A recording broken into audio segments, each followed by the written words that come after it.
कल हमने सांख्य दर्शन के प्रथम अध्याय का समापन किया था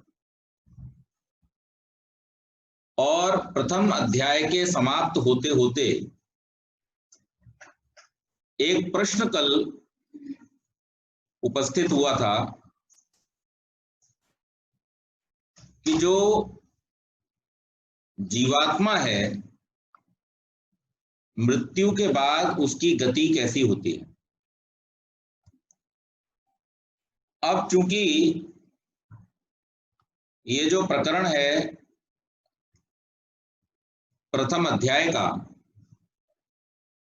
इसमें प्रकृति और जीव के विषय में चर्चा की गई है, तो इसलिए जब तक इन दोनों विषयों पर समस्त शंकाओं का समाधान नहीं हो जाता तब तक आगे बढ़ने से पूरा लाभ मुझे लगता है नहीं होगा। तो इसलिए हमने आज ये निर्णय लिया है कि कल आर्य जी ने जिस विषय पर प्रश्न उठाया था उसका ही आज हम समाधान करेंगे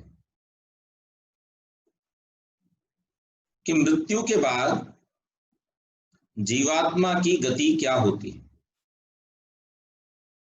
क्योंकि यह प्रकरण सत्यार्थ प्रकाश की कथा के रेफरेंस से शुरू हुआ, इसलिए सबसे पहले हम ऋषि के पास सत्यार्थ प्रकाश में ही गए और वहां जाकर के हमने ऋषि से ये प्रश्न किया कि मृत्यु के बाद जीवात्मा की गति क्या होती है। तो 9वें समुल्लास में ऋषि इसका उत्तर देते हैं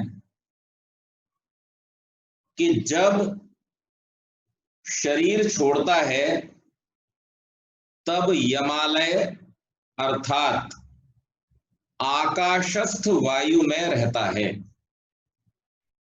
क्योंकि यमेन वायुना, वेद में लिखा है कि यम नाम वायु का है। जिस यम की कल्पना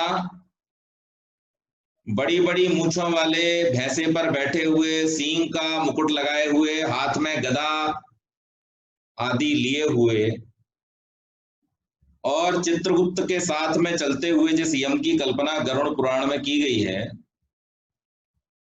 वो यम तो कहां है कहां नहीं इसका पता नहीं, लेकिन वेद में जिस यम की बात की गई है वो वायु है।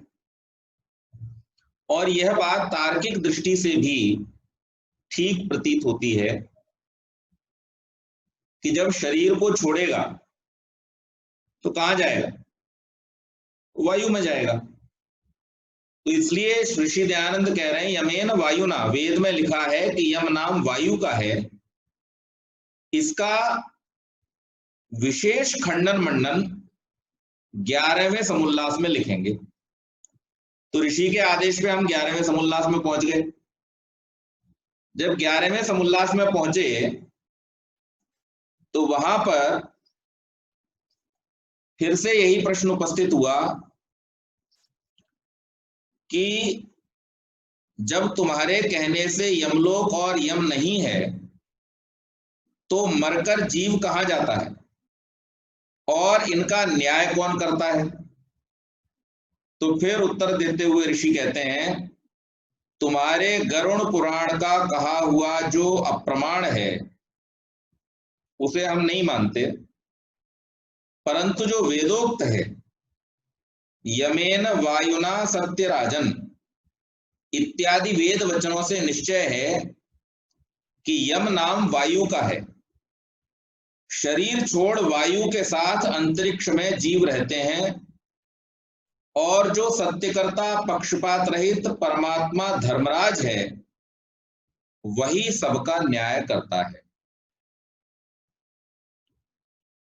यहां ऋषि दयानंद ने 9वें समुल्लास में और 11वें समुल्लास में दोनों जगह इस बात को कहा है कि जो जीव है वो मृत्यु के बाद शरीर को छोड़ता है और इस पंच भौतिक शरीर को छोड़ करके कहाँ रहता है? वायु में रहता है। वायु कहाँ का स्वामी है? अंतरिक्ष का, यानी अंतरिक्ष में भ्रमण करता है। अब इससे हमारे प्रश्न का समाधान नहीं हुआ, तो हमने फिर ऋषि से पूछा, तो ऋषि बोले सब मुझसे ही पूछ लोगे कि पीछे भी जाओगे? तो हम थोड़ा सा पीछे चले गए आज, और पीछे हम पहुंचे जाकर के उपनिषद के ऋषियों के पास, जहां पर आर्य जी के प्रश्नों का समाधान पूरी तरह से मिल गया। उपनिषद का ऋषि कहता है कि मनुष्य की मृत्यु के बाद, प्राणी की मृत्यु के बाद 3 प्रकार की गतियां होती हैं। पहली गति वह है जिसमें उसके पुण्य और पाप दोनों प्रकार के कर्म संचित होते हैं, ये पहली गति है। और इस गति के विषय में उपनिषद की एक कथा आती है कि नचिकेता ने यही प्रश्न एक बार यम से किया कि मरने के बाद प्राणी की क्या गति होती है। तो यम ने उसका उत्तर दिया, यमाचार्य ने उसका उत्तर दिया कि मरने के बाद एक प्रकार के प्राणी तो जंगम, अर्थात जो गतिशील शरीर हैं, योनियां हैं, उनमें जाते हैं, जिसमें मनुष्य, पशु, पक्षी आदि आते हैं। और दूसरे प्रकार के जो है वो स्थावर, अर्थात न चलने वाले शरीरों में जाते हैं, जिसमें वृक्ष आदि आते हैं। ये 2 अवस्थाएं प्राणियों की क्यों होती हैं? तो इसका उत्तर यही है कि उनके ज्ञान और कर्म के अनुसार ये गतियां उनकी होती हैं। जब मनुष्य के पुण्य पाप बराबर अथवा पुण्य कर्म अधिक होते हैं, तब उसे मनुष्य योनि प्राप्त होती है, बराबर अथवा अधिक। तो सिंह साहब ने जो प्रश्न किया था, यहां उसका भी समाधान करते चल रहे हैं, बराबर अथवा अधिक। केवल बराबर हो तब नहीं, बराबर हो या उससे अधिक हो, तब उन पुण्य कर्मों की अधिकता की अवस्था में जो जीवात्मा है उसको मनुष्य योनि प्राप्त होती है। और जब पाप अधिक होते हैं और पुण्य कम होते हैं, तो उस अवस्था में जो जीव है वो मनुष्य से नीचे की योनियों में चला जाता है, यानी पशु आदि में। और जैसे जैसे अधिक अधिक अधिक अधिक उसके पाप कर्म का बढ़ता जाता है रेशियो, और पुण्य कर्म का कम होता जाता है, वैसे वैसे और अधिक अधोगति उसकी होती चली जाती है, अर्थात और अधिक निम्न श्रेणी के शरीरों में उसका जीवन कटता है। ये हो गई पहली गति। इस पहली गति में भी स्वामी जी जो दूसरी बात कहते हैं वो ये है कि जाता कैसे है। एक शरीर को छोड़ा तो दूसरे शरीर में किस प्रकार से प्रवेश करता है, तो वहां उत्तर देते हैं अन्न के द्वारा, जल के द्वारा, वायु के द्वारा, अथवा जो शरीर के छिद्र हैं। अब शरीर में तो छिद्र ही छिद्र है, तो कहीं से भी वो उसमें प्रवेश करता है। जैसे वायरस जो है वो शरीर में प्रवेश करता है, उसी प्रकार से ये भी बहुत सूक्ष्म है, उससे वायरस से भी बहुत ज्यादा सूक्ष्म है। तो ये या तो अन्न के साथ भी प्रवेश कर सकता है, ये जल के साथ भी प्रवेश कर सकता है, ये वायु के साथ भी प्रवेश कर सकता है, ये शरीर के छिद्रों के द्वारा भी प्रवेश कर सकता है। तो फिर आगे प्रश्न किया कि कितना समय लग सकता है। तो बोले इतना समय लग सकता है कि जैसे कोई एक कीड़ा, छोटा सा कीड़ा एक तिनके से दूसरे तिनके पर जाता है, उसमें जितना समय लगता है उतने समय से लेकर के उतने कम समय में भी पहुंच सकता है, और उसके बाद उसकी जो कर्म और ज्ञान है उसके आधार पर उसका समय निर्धारित होता है। अब यहां पर आप एक चीज देखेंगे कि जो शरीर का निर्माण की प्रक्रिया है वो कैसे होती है। मान लीजिए कि किसी जीव का एक शरीर से दूसरे शरीर में प्रवेश हो गया, तो प्रवेश होगा किस रूप में।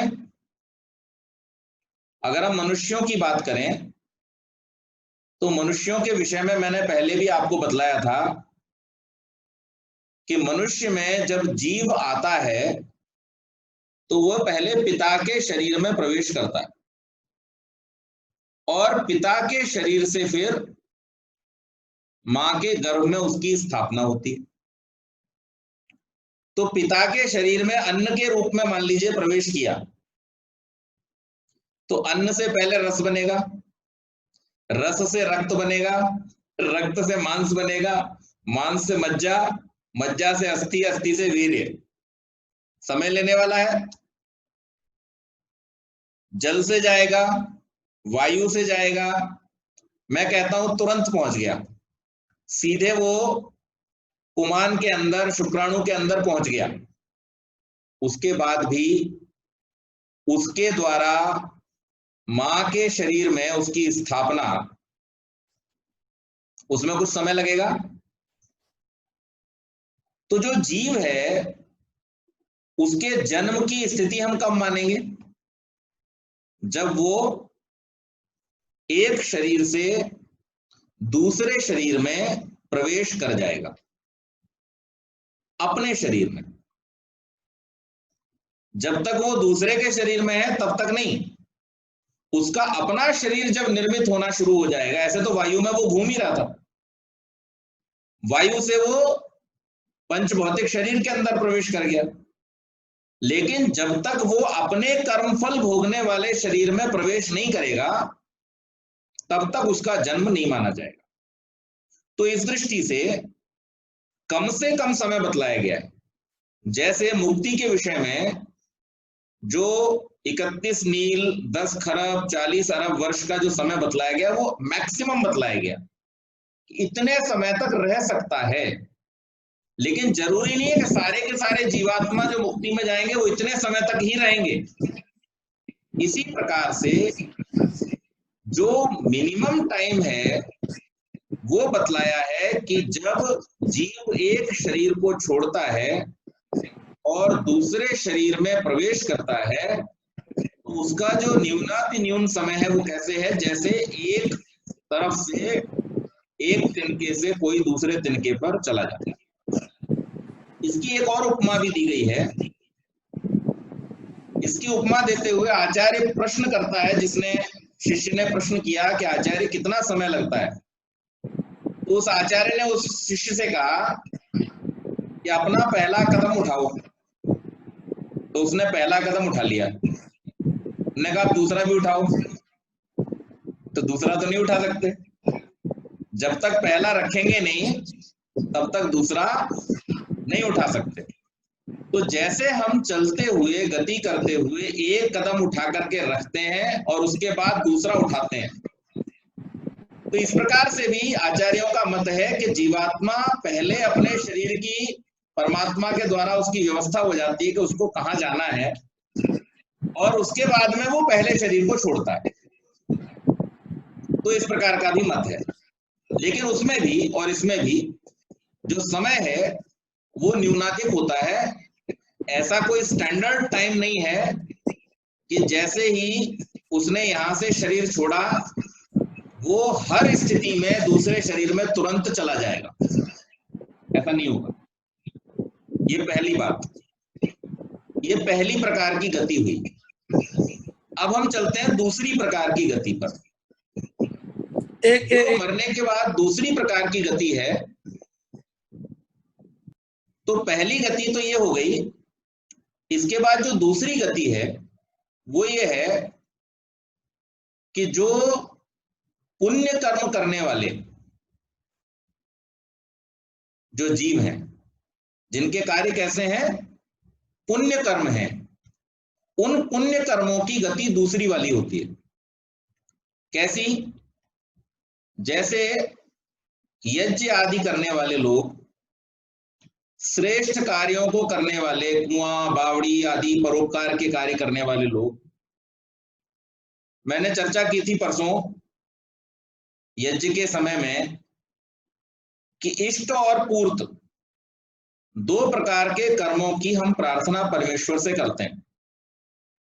इष्ट कर्म कौन से हैं? यज्ञ जो है वो इष्ट कर्म है, अभीष्ट है, इसकी आवश्यकता है, इसको नहीं करेंगे तो पाप है, क्योंकि हम प्रत्येक क्षण इस पर्यावरण से शुद्ध पदार्थों को ग्रहण करते हैं, शुद्ध वायु लेते हैं, शुद्ध जल लेते हैं, शुद्ध अन्न लेते हैं, और जब हम उनका विसर्जन करते हैं, जब हम उनको एक्सक्रीट करते हैं, तो उस टाइम पे वो सब कैसे होते हैं? अशुद्ध रूप में होते हैं। तो पर्यावरण से शुद्ध रूप में लिए हुए और अशुद्ध रूप में त्यागे हुए पदार्थों का जो निवारण होगा इस प्रक्रिया का, वो यज्ञ के द्वारा ही होता है। तो अग्निहोत्र जो है वो इष्ट है, वो हमें करने योग्य है और हमें करना ही चाहिए, उसके बिना हमारी मुक्ति संभव नहीं है। लेकिन वहां पर पूर्त कर्मों को भी यज्ञ में गिना गया है। पूर्त कर्म कौन से हैं? जिसमें यहां पर कहा कुआं बनवाना, प्याऊ लगवाना, धर्मशाला का निर्माण करवाना, या समाज का जो वर्ग असहाय है, जिनके पास में साधनों की कमी है, जिनको न्याय नहीं मिलता, जिनको ज्ञान के प्राप्ति के अवसर नहीं मिलते, उनको विद्या के द्वारा, धन के द्वारा, शक्ति के द्वारा उनके जीवन के अभावों को दूर करना, ये भी पूर्त कर्म के अंतर्गत आता है। तो हम परमात्मा से प्रार्थना यही करते हैं कि इष्ट और पूर्त दोनों प्रकार के कर्मों को हम करने में सक्षम हों। तो यहां पर इसके माध्यम से ये बतलाया गया कि ऐसे जो कर्म करने वाले लोग हैं उनकी गति क्या होती है। अब इसको थोड़ा सा डिटेल में हम लोग समझेंगे। उनकी गति इस प्रकार होती है जैसे धुआं। धुआं कैसा होता है? क्योंकि इन लोगों ने सकाम कर्म किए। कोई भी व्यक्ति जो यज्ञ करता है, बावड़ी आदि बनवाता है, इसके ये कर्म कैसे हैं? सारे के सारे सकाम कर्म है। इनके पीछे कुछ ना कुछ कामना छुपी हुई होती है, और कामना छुपी हुई होने के कारण से, चाहे वो पुत्रेष्टि की कामना हो, चाहे वो धन की प्राप्ति की कामना हो, चाहे वो यश की प्राप्ति की, तीन प्रकार की ऐषणाएं हैं, वित्तैषणा, पुत्रैषणा और लोकेषणा। इन तीनों में भले किसी भी प्रकार की ऐषणा से युक्त होकर के उसने वो कार्य किए हों, लेकिन चूंकि इनमें कामना जुड़ी हुई होती है, सकाम कर्म होने के कारण से ऐसे व्यक्तियों की जब मृत्यु होती है तो उन्होंने काम बुरे नहीं किए, काम सारे अच्छे किए, लेकिन सकाम किए, तो उनकी जो गति होती है वो धूम्र के जैसी होती है। जैसे अग्नि में से धुआं निकलता है और अग्नि निकलती है, दो चीजें निकलती हैं। जब हम यज्ञ भी करते हैं, अग्निहोत्र करते हैं, तो हम उस समय देखते हैं एक पार्ट है उसका जो अग्नि है और एक पार्ट है जो धुआं है। जो धुआं है उस धुएं से उनकी दशा जो है वो रात्रिवत होती है। रात्रि समझते हैं, रात, अंधकार, रात्रिवत दशा होती है। और फिर रात्रि से ऊपर उनकी पक्षीय दशा होती है। पक्ष समझते हैं, कृष्ण पक्ष और शुक्ल पक्ष।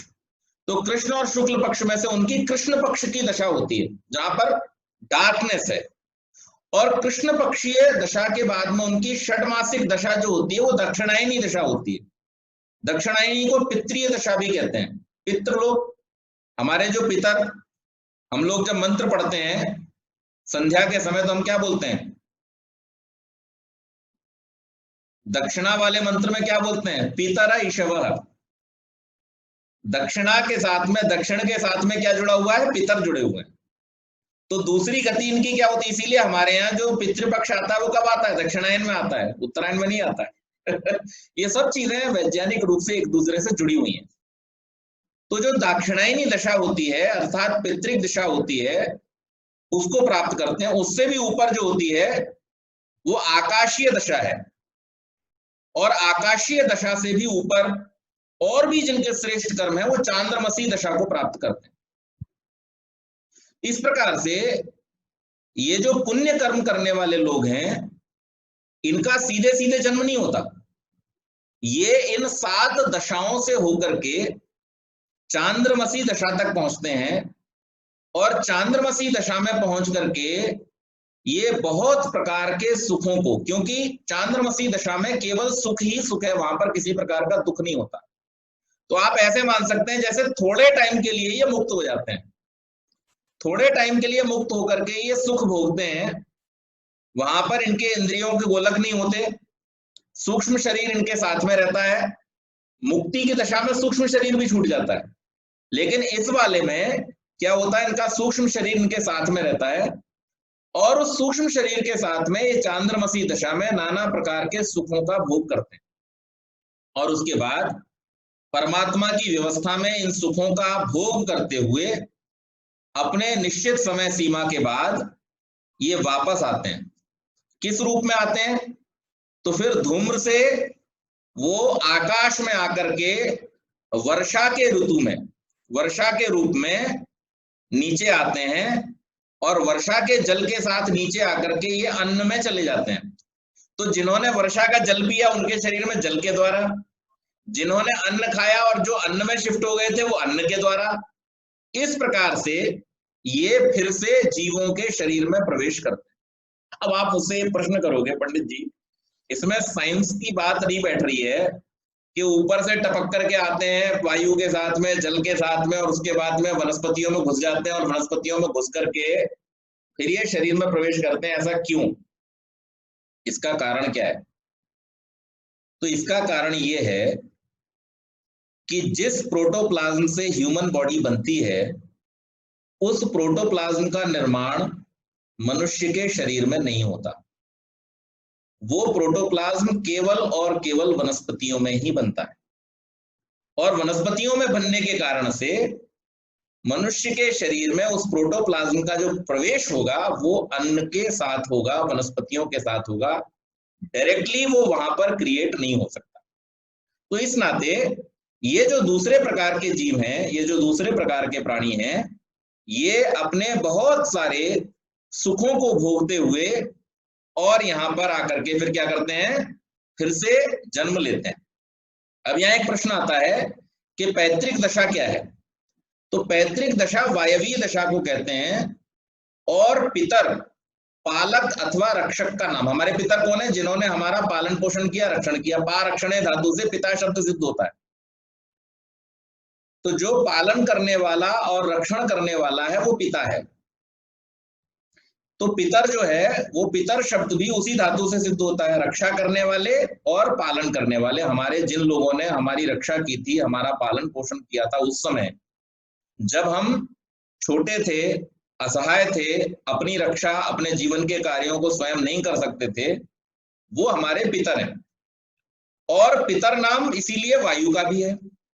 पंचभूतों के आकाश के बाद वायु का स्थान भी है। इसके सिवा लौटने के क्रम में भी आकाश के बाद वायु का ही स्थान है। इससे भी ये स्पष्ट होता है कि पितर नाम किसका है? वायु का, क्योंकि वायु हमारा पालन भी करता है और हमारी रक्षा भी करता है। तो इसलिए जो पितर लोक है या जो पितर दशा है वो क्या है? जब वो वायु में होता है। और चांद्रमसी दशा का तात्पर्य है चंद्रलोक से। हमने जब आपको योग दर्शन में बतलाया था कि चंद्र में संयम करने से नक्षत्रों का ज्ञान प्राप्त होता है, क्योंकि चंद्रमा क्या है? नक्षत्रों का अधिपति है।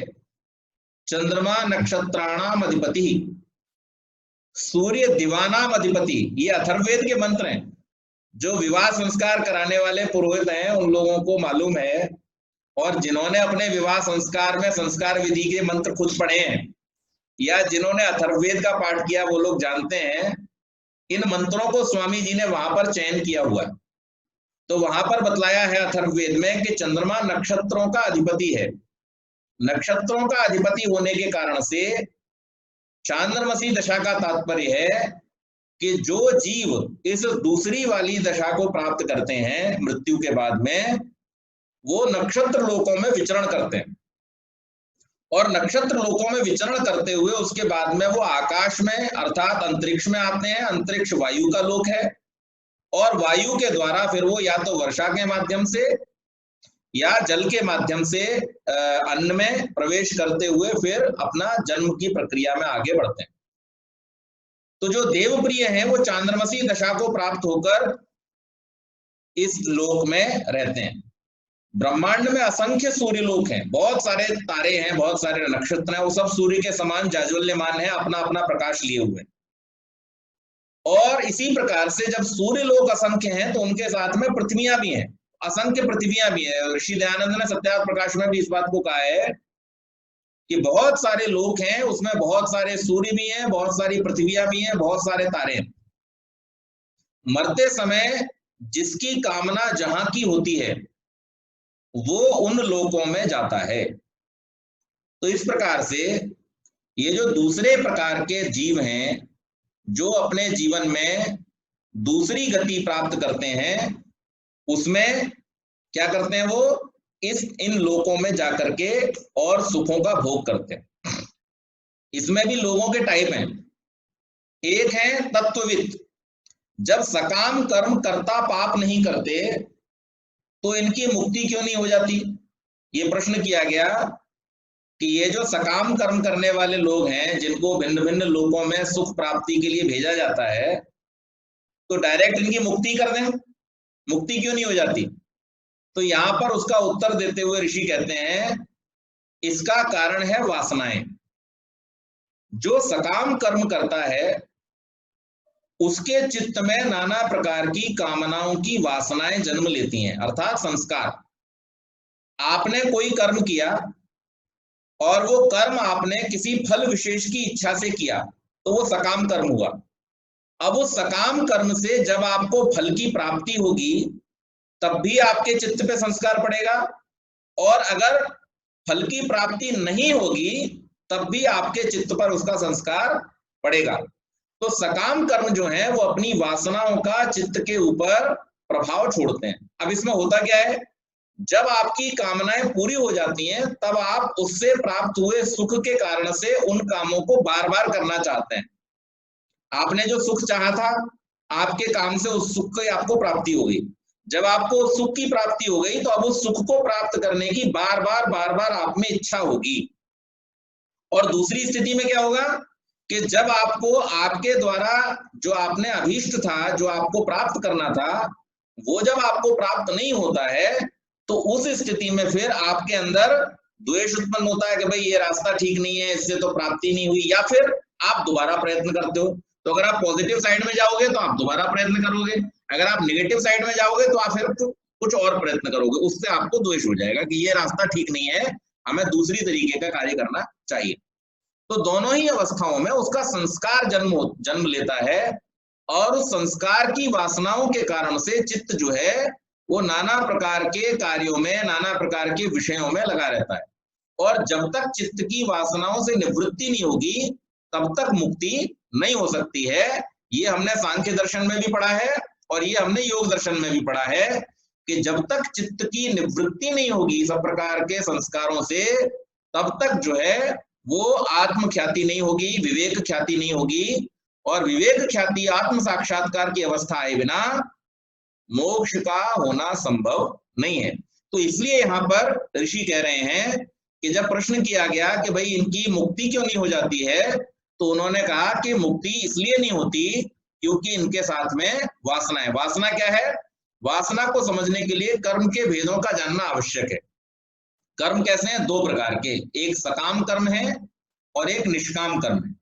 सकाम कर्म वो होते हैं जिनके करने से पूर्व फल की इच्छा कर ली जाती है, परंतु फल की इच्छा उत्पन्न न करके जो कर्म किए जाते हैं, अर्थात केवल कर्तव्य समझ करके, धर्म समझ करके जो कार्य किए जाते हैं उनको हम निष्काम कर्म कहते हैं। अब इसको समझ लेंगे, एक सरल उदाहरण देता हूं इसके लिए। श्री कृष्ण ने तो बड़े अच्छे शब्दों में इसको कह दिया है, कर्मण्येवाधिकारस्ते मा फलेषु कदाचन मां कर्म फल हेतुर्भु माते संगोस्तु कर्मणि। लेकिन इसको हम समझें कैसे, व्यवहारिक जीवन में इसको कैसे समझें, तो उसके लिए एक सरल उदाहरण लेते हैं, व्यवहारिक उदाहरण लेते हैं। मान लीजिए एक परिवार में एक पुत्र का जन्म हुआ और उसका जो पिता है वो उसको बड़े ही प्रेम से, बड़े मनोयोग से उसका पालन पोषण करता है। लेकिन पालन पोषण करते समय जैसा कि आज हम समाज में देख रहे हैं, उसके साथ में उसकी बहुत सारी आशाएं जुड़ जाती हैं। ये बेटा बड़ा होकर के ऐसा बनेगा, ये हमारे जीवन का सहारा बनेगा, ये हमारे परिवार के यश को बढ़ाएगा, ये हमारे परिवार में धन लेकर के आएगा, और भी बहुत सारी आशाएं हर व्यक्ति अपने अपने अपने अपने हिसाब से संतान के साथ में जोड़ लेता है। इन आशाओं के जुड़ने से वो बहुत ही मनोयोग से उसका पालन पोषण तो करता है, लेकिन बाई चांस अगर जीवन में कभी ऐसा हुआ कि वो बच्चा उतना योग्य न बन पाया और उतना योग्य न हो पाने के कारण से अगर वो आपकी आशाओं के अनुरूप नहीं हुआ, तो फिर आपको उस पुत्र के होते हुए भी बहुत दुख होता है कि हमने तो सोचा था कि ये आईएएस बनेगा, हमने तो सोचा था कि ये बड़ी कंपनी में मैनेजिंग डायरेक्टर बनेगा, हमने तो ये सोचा था, हमने तो वो सोचा था, लेकिन हमारा सोचा हुआ जो है वो नहीं हुआ। इसलिए वहां पर विषाद उत्पन्न होता है, वहां पर मन में दुख उत्पन्न होता है। लेकिन एक दूसरा पिता है, उसके घर में भी पुत्र का जन्म हुआ, और पुत्र का जन्म होने के बाद में जैसे ऋषि दयानंद ने ऋग्वेदादि भाष्य भूमिका, सत्यार्थ प्रकाश और जो संस्कार विधि है, उन तीनों ही ग्रंथों में ये लिखा है कि जब हम अपने घर में किसी जीवात्मा को संतान के रूप में बुलाते हैं तो वो हमारी जिम्मेदारी बन जाती है। उसका पालन पोषण और निर्माण करना ये हमारे जीवन का क्या बन जाता है, ये हमारे जीवन का धर्म बन जाता है। और पिता के रूप में हर व्यक्ति को इस धर्म का पूरे मनोयोग से पालन करना चाहिए। जब इस बात को ध्यान में रखते हुए, ऋषियों के इस आदेश को ध्यान में रखते हुए गृहस्थ जीवन में गया हुआ व्यक्ति पूरी श्रद्धा के साथ, पूरी निष्ठा के साथ में अपनी संतान का बिना किसी अपेक्षा के पालन पोषण करता है, बिना किसी अपेक्षा के जब उसको अच्छा नागरिक, अच्छा, शायद पंडित जी का 2 मिनट।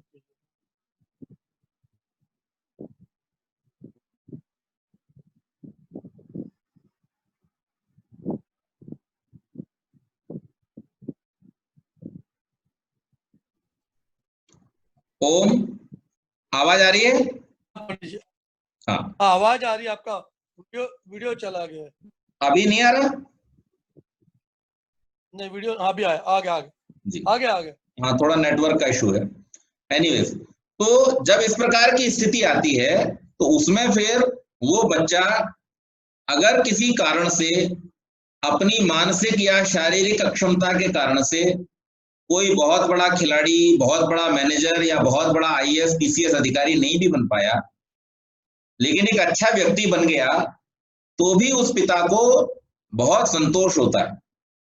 और अगर मान लीजिए ब्रिलियंट निकला और इस प्रकार के किसी महत्वपूर्ण पद पर बैठ करके उसने परिवार के यश को, परिवार के धन को, संपदा को बढ़ाया, तो फिर उसको बहुत खुशी प्राप्त होती है। लेकिन विषाद का वहां पर, दुख का वहां पर कोई स्थान नहीं रह जाता।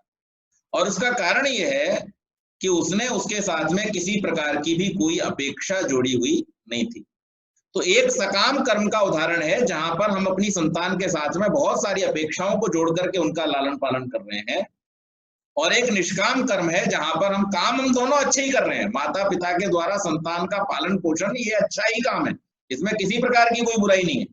लेकिन केवल सकामता और निष्कामता के कारण से एक आपको सुख देने की और दुख देने की दोनों संभावनाओं वाला हो जाता है, और एक है जिसमें केवल और केवल सुख की ही संभावना रहती है।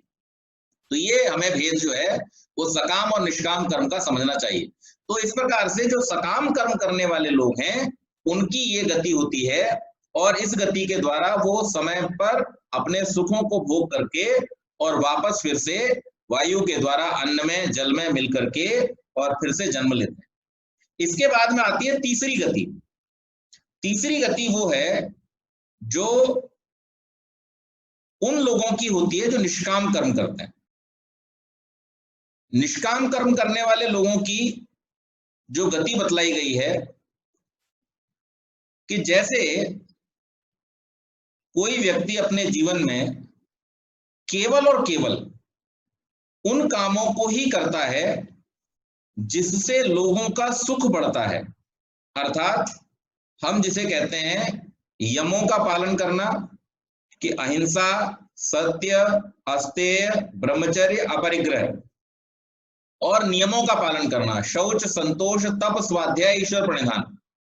इन 10 कर्मों के द्वारा जो व्यक्ति अपने जीवन को जिएगा उससे सदैव सबको लाभ मिलेगा, उससे कभी किसी को हानि नहीं हो सकती।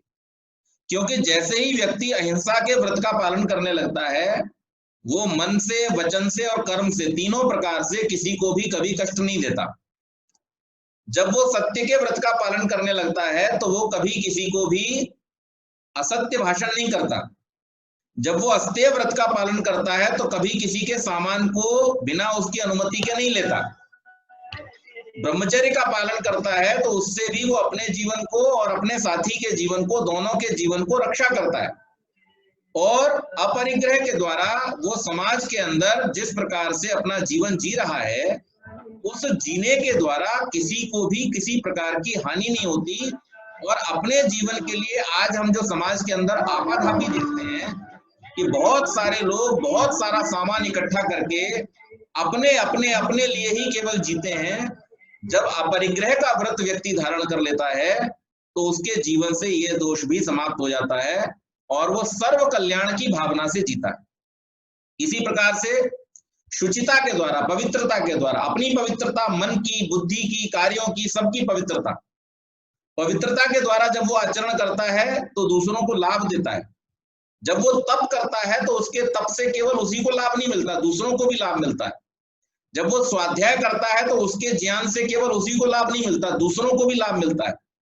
और जब इस प्रकार से सारे कार्यों को करता हुआ संतुष्ट रह करके, अर्थात जो कुछ भी उसे परमात्मा की व्यवस्था से प्राप्त होता है अपने कर्मों के फल के रूप में, उसमें जब वो सदैव प्रसन्नता का अनुभव करता है तो निश्चित मान लीजिए कि उसके आसपास के सभी लोग जो हैं वो उसको बहुत सम्मान की, आदर की दृष्टि से देखते हैं। बचपन में हमें पिताजी एक श्लोक सुनाया करते थे, बहुत ही सुंदर श्लोक है। वदनम प्रसाद सदनम सदयम हृदयम सुधा मुचो वाचः करणम परोपकरणम येषाम केशाम नते वंद्या। इस श्लोक का अर्थ है कि वदनम प्रसाद सदनम, वदन माने मुख, जिनका मुखमंडल जो है वो प्रसन्नता का घर है, यानी हर समय उनके मुखमंडल पर क्या रहता है, प्रसन्नता रहती है। वो कभी कभी हमें खिन्न नहीं दिखाई देते, कभी क्रोध लेकर के दिखाई नहीं देते, उनके मुखमंडल पर हमेशा प्रसन्नता रहती है। वदनम प्रसाद सदनम सदयम हृदयम, और उनका हृदय कैसा है, दया से भरा हुआ है। उनके हृदय में सदैव दया प्रवाहित होती रहती है, अर्थात दूसरों के दुखों को देख करके जिनके मन में पीड़ा होती है और जो दूसरों के दुखों को सदैव दूर करने के लिए प्रयत्नशील रहते हैं।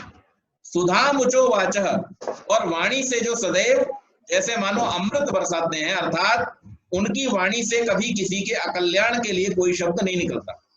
यहाँ पर मैं मीठी बोली शब्द का प्रयोग इसलिए नहीं करूंगा क्योंकि मीठी बोली तो चापलूसों की भी होती है, लेकिन मैं यहाँ पर जो शब्द प्रयोग कर रहा हूं वो क्या है, कल्याणकारी वाणी। इस वाणी से सदैव दूसरों का कल्याण होता है, ऐसी भाषा जो बोलते हैं। सुधा मुचो वाचः करणम परोपकरणम, और जिनके कार्य जो हैं वो परोपकार के लिए ही हैं। येषाम केशाम नते वंद्या, ऐसे लोग किसके वंदनीय नहीं, अर्थात ऐसे लोग सभी के वंदनीय पूजनीय होते हैं। तो यहाँ पर जो तीसरी गति की हम बात कर रहे हैं वो तीसरी गति ऐसे लोगों की होती है कि जो अपने जीवन में सदैव श्रेष्ठ कर्म ही करते हैं, और श्रेष्ठ कर्मों को करते हुए वो कभी किसी को नुकसान नहीं पहुंचाते, किसी की हानि नहीं करते, सदैव सबको लाभ देते हैं। और लाभ देते हुए जब वो इस संसार से विदा लेते हैं तो ऋषि बतलाते हैं उनकी गति किस प्रकार की होती है। अब आप सुनिएगा, आपको आनंद आएगा इस गति के द्वारा। उनकी गति ऐसी होती है कि सबसे पहले वो आर्चिषी दशा को प्राप्त करते हैं। आर्चिषी का अर्थ है अग्नि की ज्वाला। मैंने आपको बतलाया था कि कुंड से दो चीजें निकलती हैं, एक धुआं और एक अग्नि। तो पहले वाले जो थे, जो सकाम कर्म करने वाले लोग थे, उनकी दशा कैसी थी? धुएं जैसी दशा थी।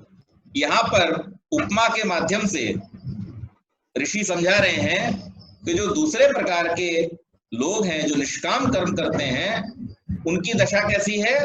अग्नि के जैसी दशा होती है, आर्चिषी दशा होती है। और जहां अग्नि होगी वहां प्रकाश होगा। तो जहां धुएं के बाद में रात्रि की दशा थी, यहां पर इनकी अग्नि के बाद में कौन सी दशा होती है? दिन की दशा होती है। और उस दिन से फिर जब उनकी पाक्षिकी दशा होती है तो वो शुक्ल पक्ष की दशा होती है, वो कृष्ण पक्ष की दशा नहीं होती। और शुक्ल पक्ष की दशा से जब उनकी षड्मासी की दशा होती है तब वो उत्तरायणी दशा होती है, दक्षिणायनी दशा नहीं होती। और उसके बाद संवत्सरी दशा होती है, और संवत्सरी दशा को सौरी दशा भी कहा जाता है क्योंकि सूर्य से संवत्सर की पूर्णता होती है। और सूर्य की संवत्सरी दशा के बाद में फिर वो सौरी दशा के बाद चांद्रमसी दशा को प्राप्त करते हैं। जो चांद्रमसी दशा पहले वाले टाइप के लोगों की अंतिम दशा थी, उसके आगे दो और दशाएं इनकी होती हैं। वो चांद्रमसी दशा के बाद में वैद्युति दशा को प्राप्त करते हैं, जिस विद्युत को इंद्र कहा गया है, सब ऐश्वर्यों का स्वामी कहा गया है। उस इंद्र के पास में नाना प्रकार के जो ऐश्वर्य हैं, उन ऐश्वर्यों को भोगते हुए और अंतिम दशा के रूप में ये ब्रह्मलोक को प्राप्त करते हैं। ब्रह्मलोक में इनकी दशा होती है। और इन लोगों की फिर वापसी जो है वो उसी समय, मैक्सिमम टाइम क्या है? 31 नील 10 खरब 40 अरब, अर्थात ये लोग वो लोग हैं जो मुक्ति में चले जाते हैं। इनकी दशा मुक्ति की दशा होती है। अब यहां पर एक प्रश्न ये उठता है कि सूर्य तो चंद्रमा से ज्यादा प्रकाशवान है, तो सौरी दशा के बाद में चांद्रमसी दशा क्यों हो रही है? बहुत सारे लोग इस बात की जिज्ञासा कर सकते हैं। तो वहां पर इसको इस प्रकार से समझना चाहिए कि सूर्य का प्रकाश जो है उसमें उत्तेजना है, उसमें गर्मी है, उसमें व्याकुलता है। लेकिन चंद्रमा का जो प्रकाश है उसमें शीतलता है, उसमें शांति है। और इसलिए सौरी दशा के बाद में चांद्रमसी दशा को रखा गया है कि ये एक तरफ जहां प्रकाश की अधिकता को तो प्राप्त करते ही करते हैं, लेकिन उसके बाद में ज्ञान की शांति को भी प्राप्त करते हुए और ब्रह्मलोक में पहुंच करके बहुत लंबे समय तक ये परमात्मा के आनंद को प्राप्त करते हैं, परमात्मा के आनंद में विचरण करते हैं। तो इस प्रकार से ये जो जीव शरीर को छोड़ता है, उस जीव के नाना प्रकार की जो गतियां हैं उनका वर्णन इस प्रकार से उपनिषदों में, भिन्न भिन्न उपनिषदों में किया गया है। और आज जो कल का प्रश्न था उसके निवारण और समाधान के लिए मैंने इस विषय को यहाँ पर लिया। तो आज की चर्चा को इस विषय के साथ में यहीं पर समाप्त करेंगे। कल से सांख्य दर्शन का दूसरा अध्याय आरंभ होगा। बहुत बहुत धन्यवाद।